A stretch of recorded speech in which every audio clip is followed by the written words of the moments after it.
Hello, beshies and fellow titas. Today is sort of like a story time. Kasi it's that time of the year na naman na we're notarizing personal data sheets and silence of government employees, dumadaan yun sa office. And so, we're also tasked to prepare our own PDS. So, sa hindi nakakaalam, if you're going to apply for any government agency, yun yung pinapasubmit. Sort of like yun yung biodata for the private sector, yun yung equivalent niya. So, nilalagay lahat ng details mo doon. It will also include your previous work experience, the board exams or any kind of licensure exams you took, your affiliation with any organization, and then etc. etc. So 4 pages yun. When I prepared my own, and then I looked back on my previous work experiences, and I almost can't believe na 13 years in the service na pala. Counting the time na naging job order employee ako, magpo 14 years na. So if you're asking, laging tinatanong sa akin, kasi yung sa previous government agency ko, I was there for 13 years. I started as a job order, yung minimum wage earner talaga. And it took me 7 months before ako na-regularize. And mind you, hindi naman kataasan nung na-regularize ako. Yung unang plantilla position ko was clerk 3 and that was salary grade 6.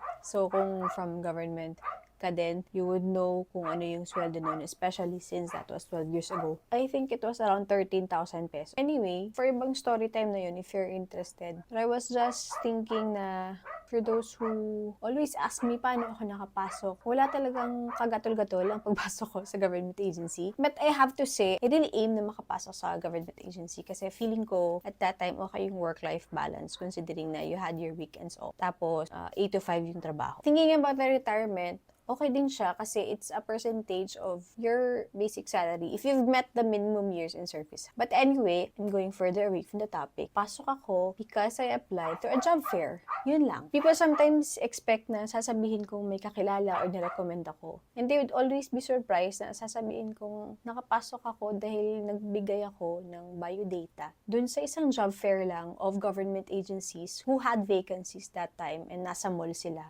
So I just decided to go there and give out my resume. That is my story of may walang kagatol-gatol na pagpasok sa government agency.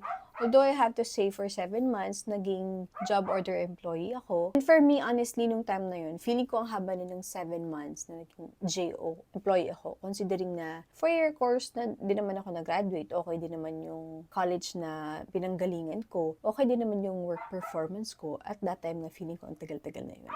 But my more senior employees would tell me, my bosses would tell me na, ang iksi pa nga yan eh. Dati nga sa amin, 1 year, 2 years, or 3 years minsan na nag-JO bago kami makaroon ng regular position.